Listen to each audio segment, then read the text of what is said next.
Alright, I'm Jesse. This is Iowa Audio Reviews. And today I'm going to look at these big old Kenwoods I got, probably about a year ago. And I got the drill in here so you can see the kind of the size comparison, give you something to compare them to. I picked these up at a pawn shop, like I said, about a year ago. And they're just beat to hell. It looks like somebody was using them as a PA speaker. Walked right past them because they're big and the horn and everything. It kind of looked like a PA speaker. Didn't even think anything of it. Walked past it, and when I was walking out, I seen it. It's like they're not covered in carpet or anything. They have a laminate, vinyl wood looking, like typical house speakers. You have to look at them. They're just giant house speakers, and got to looking further into it. The Kenwood MV-7 was produced for a short time in the early 90s and only sold on U.S. military PXs. As far as I can tell, they were never sold in stores, just on U.S. military bases. So, not sure what the deal is at. They're obviously Kenwood. It says made in Japan on them. So I'm not sure if by the early 90s, if Kenwood was, how much of their stuff was still being produced in Japan or China or vice versa. I don't know. I don't know if the made in Japan is really any indicator of extra quality or not. But and they do normally have a grill cover. It covers the woofers. And this is not the biggest one. This is the MV-7. There was also an MV-9 that had 4 12-inch woofers. But from what I can tell, all these, either model is quite rare. I'd never seen them before. When you look online, they come up here and there, but I think due to their availability back in the 90s, there's probably not a lot of them still floating around out there. 2 12-inch woofers, compression tweeter, and this giant metal mid-horn. Very unique. I think there was a later model where the portholes had a square flare or something on them. I think this is the earlier, I want to say 90, 91. I'm not 100% sure. And it has the rubber grommet holes for the covers. I don't have the covers. They're gone. Like I said, whoever had these, as we get closer, you'll see just how beat up they are. I think they were actually using these as PA speakers because they are quite efficient and they get really loud, and they seem to handle power really well. I'm not exactly sure what Kenwood's goal with these. Definitely, I don't think it was for PA or pro audio. I just think they were just supposed to be some really big bid-ace, big old house speakers. If you wanted to crank some Guns N' Roses or whatever. But scoot this back and move the camera a little bit closer and take a look at the back. See right here, the corners are all really worn down. There's a huge chunk missing here, another chunk missing there. They've just been, this looks like the bottom corners down here, down here are really beat up and just crumbling because this isn't the better particle board like MDF. This is like chipboard, which is another sign it's not quality. Quality speakers or even like mid-fi is not made out of this chipboard. These are just obviously mass-produced big speakers. Even the back, how hollow they sound. It's like a whole extra woofer on the back here. It's just so hollow sounding. I can already tell there's no bracing in this giant box, which is terrible. Anyway, we'll pull around here. Here's the rear terminal. Getting some washout for my lights. Anyway, this spring terminal is another sign of cheap. It's by the 90s. Binding posts were around on better quality stuff. I know a lot of stuff still has spring terminals, but you go back far enough, 80s, 70s, 60s, spring terminals weren't necessarily cheap. It's just what they used back then a lot. But by the 90s, to me, this is a sign of budget cheap. Peak input power, 550 watts. Yeah, they'll probably handle that for about a second. I'm going to guess their actual power handling is probably closer to 150 or 200 watts RMS or continuous. 8 ohms, and Kenwood Corporation, made in Japan. And then a serial number. That doesn't matter. So, Yeah, I just had to buy these. They're so unique. They're big. They're growing up in the 90s, I went to Sears with Dad, and we bought a big old Sony, we call it a rack system or stack system, you know, the big old stereos that were around the late 80s and the 90s, the two big tower speakers and everything. So I hadn't seen any big speakers really in a while, and what really caught my eye was this big horn. And then once I had seen that it was cast aluminum, kind of caught my attention. So the speaker is so big, the light's reflecting off the top and into the lens, and not a whole lot I can do about it. I can just try to get the camera closer here. We'll get a bit here. We're gonna open her up. I've had these for almost a year, and I've listened to them. They're not the best sounding speaker I've heard, but they do sound pretty good. They sound all right. Like I said, they're very efficient, very bright, very loud. But yeah, in anticipation of doing this video, I've held off opening them up. So I have not seen the inside of these at all.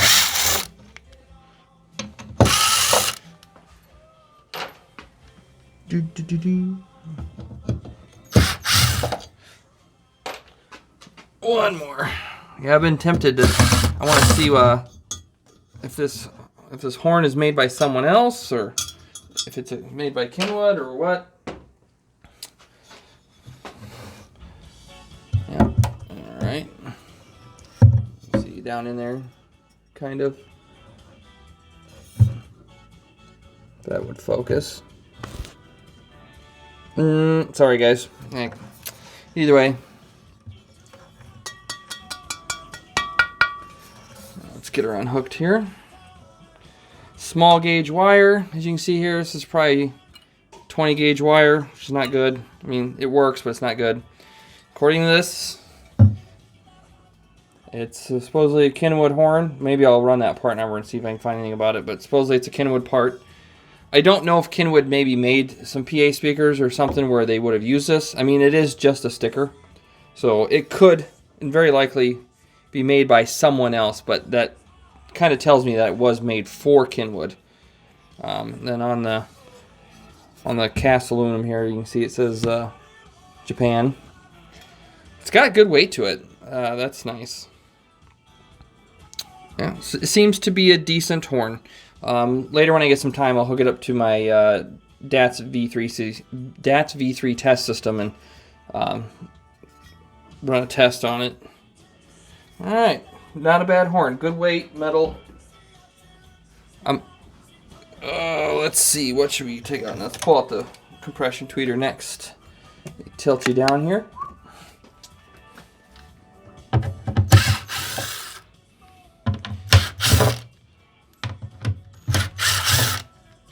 The goal is to, what I like to do, and I want to do more of on this channel other than just review new speakers, because in my lifetime, in the last year, I've probably bought more new speakers, pre-built manufactured speakers, than ever in my entire life. I've always built my own speakers.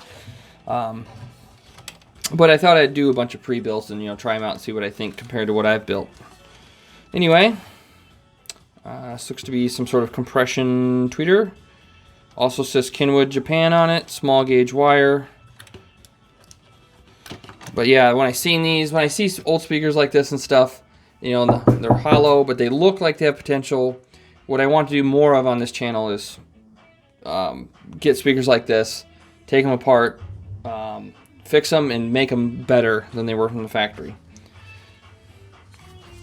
So there you go.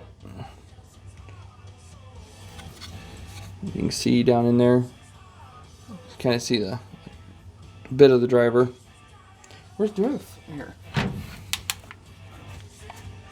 There you go. Kind of see down in there now.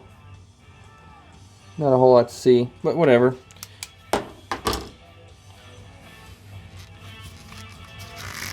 I think,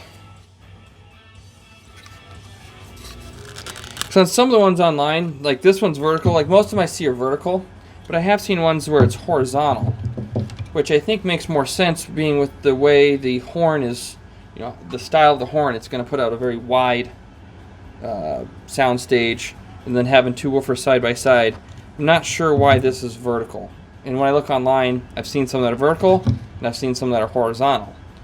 But to me, it seems like it should be horizontal to kind of match the rest of the, you know, the sound stage that's, you know, it's trying to portray with the other drivers. So I don't know. Again, it's plastic. This is plastic. It seems to be pretty thick plastic. It's got some good weight to it. Somewhat promising. And now let's back up a little bit. Sorry, I'm not like a professional YouTuber with lots of cuts and editing. It's not that I don't know how to do it, it's more that I don't have time to mess with all that. I'd rather spend more time doing this than sitting at a computer editing video. Actually, before I take this last screw out, I think what I'm going to do... Oh boy! Even though they're kind of made cheap, they're heavy. Here. We're going to flip her on her back. Get above her. These woofers, I don't think they're super heavy, but...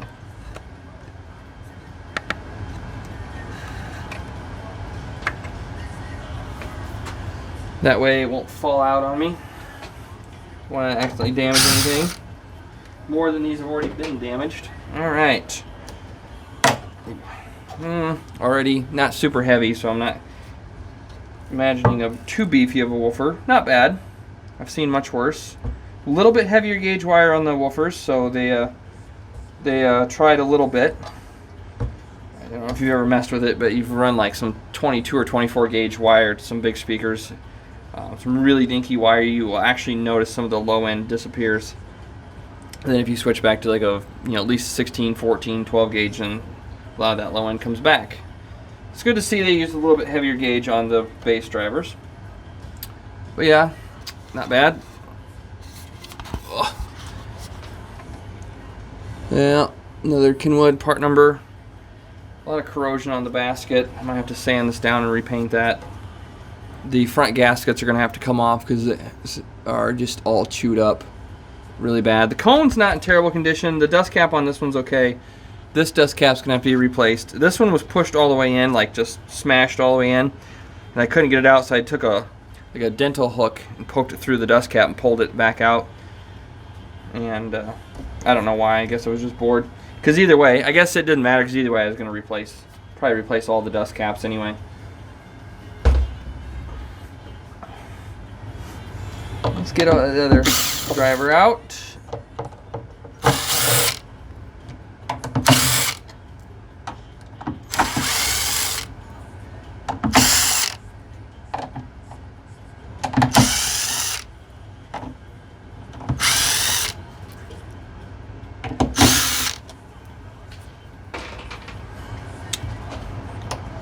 Oh, jeez. There we go.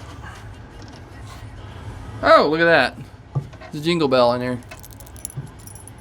Thought I heard something. I literally, I swear when I was listening to these, I thought I heard something jingling on the inside. Well, there you go. There's literally a jingle bell in there. I thought it was just maybe some loose wires or something. It's crazy. Never found a jingle bell inside of a speaker before. Alright, same as the other one. Yeah. Center, the dust caps just toast. Anyway, like I said, all this don't matter. The front gaskets will be taken off. Dust caps will be cut out. The only thing that kind of sucks is how dirty these cones are. You can tell they've had like stuff spilled on them and everything, and they're just paper. So there's not really a whole lot I can do to clean them. This treated fabric surround I can clean, but the actual paper cone, there's not a whole lot I can do. Any of the stains or anything on it are stuck. I can brush at it with like a soft toothbrush, and a lot of times that will free a lot of the dust on the paper cone. But as far as anything that's soaked into the cone, there's nothing you can do. I think, well, maybe there is. I think there is like like you'll see some of these cones that look like they're treated with something. They're almost more like a shiny gloss black. I think there is a paper treatment you can get and put on these. I might look into that. It might make the cones look new again. Oh, wow. The crossover in them is more comprehensive than I thought it'd be. I was thinking more of just a basic, I don't know, first order, cheapo crossover. Basically some caps on the high frequency drivers and letting the woofers run wild like typical with all these big speakers. But this cabinet's so big, I'm just going to try and position the camera and zoom in on the crossover so you guys can see it. Just bear with me here. That's what's going on. That's what's up right there. So let me, does that help? There we go. Yeah, it's hard to tell. It looks like two separate boards. I don't know if the top one's like a high frequency network and the bottom one's a low frequency. All I'm seeing on the bottom is one iron core inductor, not good. Better than nothing, but not good. And then a large electrolytic paired with some resistors.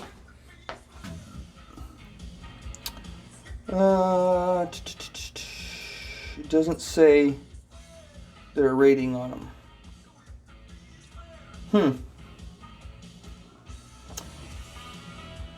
And it looks like up here, this looks like maybe some sort of power relay. Yep, it says protector. So if you overpower them, this relay will pop, keep you from frying them. That's good. Another iron core inductor up here.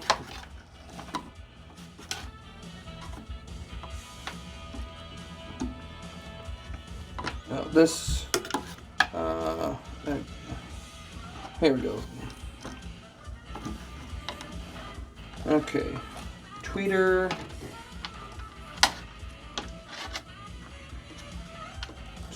SQ out, maybe that means squawker.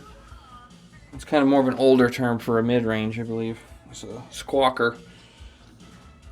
So this upper part here section maybe for the woofers, that's where this comes out. I can't tell. I'd have to look at the backside so I can see all the traces. I wonder if these resistors are some sort of L-pad. So I'd imagine the horn and the tweeter may have a lot more efficiency than the woofers. So I don't know if they're trying to do any kind of... Oh, well, hello. Hacky sack, anyone? The other one has got crap clunking around in it as well, but this one, yeah, there's a hacky sack. It's always kind of nice with big speakers. Sometimes you're surprised, or big speakers with portholes. Kids tend to put stuff in the portholes and then they never get it back out. So there's a Hot Wheels car that was in there. Who knows how long it's been in there? Let's look at the year on the Hot Wheels car. 1998 Mattel. Not a definite indicator, but I'm going to guess this car has been inside the speaker for a while. Oh, geez, there's something else in here. Oh, there's a aluminum volume knob. Huh. Wonder what this goes to. Obviously goes to an older, probably 80s, early 90s stereo. That's interesting. I guess I got an extra volume knob for something now. Is that it? I think that is. As you can see, there's also some acoustic stuff in here. You can see up here, it's not very thick. I mean, it's nice that it's even in there, but I think it needs more damping than this. The sides, let me zoom back out. Yeah, that crossover, I'm actually kind of surprised that it has that much of a crossover in it. Yeah, the sides, it only goes up a little ways. Yeah, it could definitely use more acoustic stuff. Not a lot more, but just better. Actually surprised it has this brace in between the two 12s. That's good. But it's going to need another brace up here. Yep, another brace up here for sure. And then possibly even some more braces from the backside here to the back. I want to run as many braces from the front to back as possible, and then even maybe put some thick boards on the side here to help deaden these big, large panels. I don't know if you can see it. Let me tip this forward. Often what these manufacturers do to not waste is they'll take the circle from the woofer they cut out. You can see there's the MDF circle, and they just glue it to the back panel to help kind of deaden this back panel. But this back panel is so large, we're going to need another brace here. Probably going to have to put some other chunks of wood here on each side just to really help deaden it as much as possible. Because that and this is not super thick. It doesn't help that it's chipboard. It makes it worse that it's not even thick chipboard. It's 5/8 chipboard. It's not even 3/4. I mean, 5/8 isn't terrible, but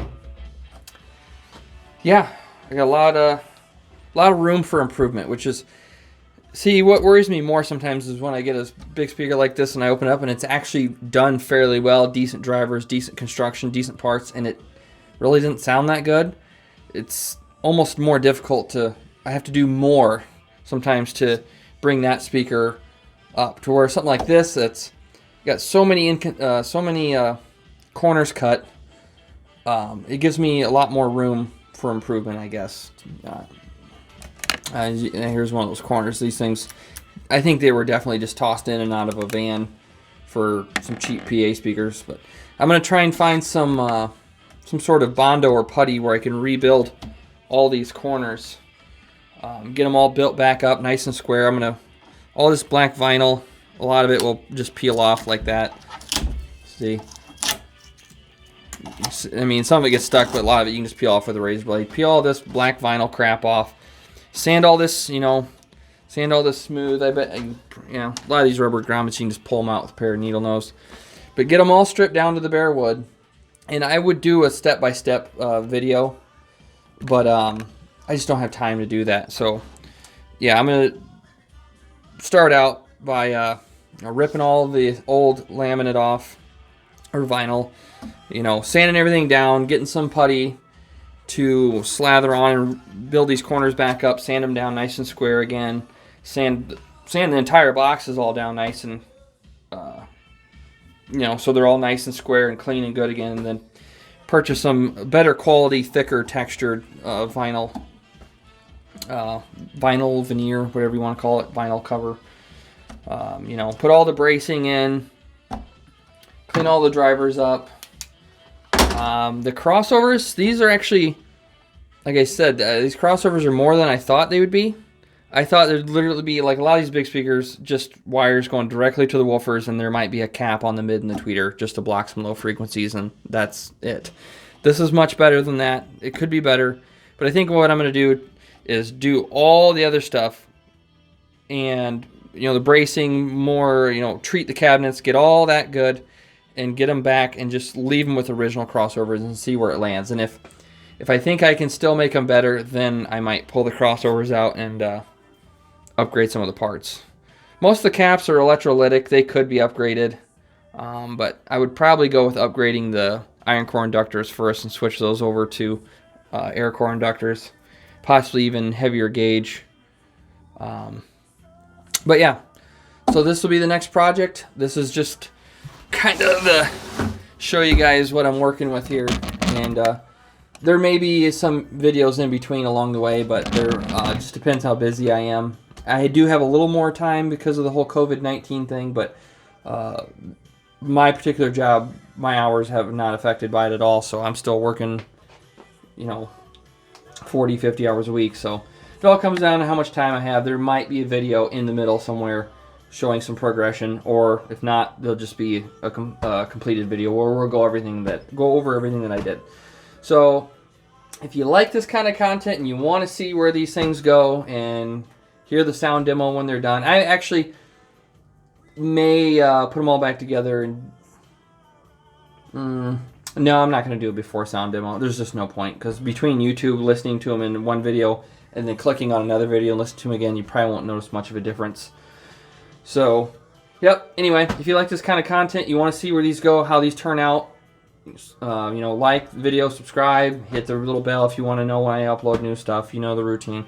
So, all right. Thanks for watching, guys. See you later.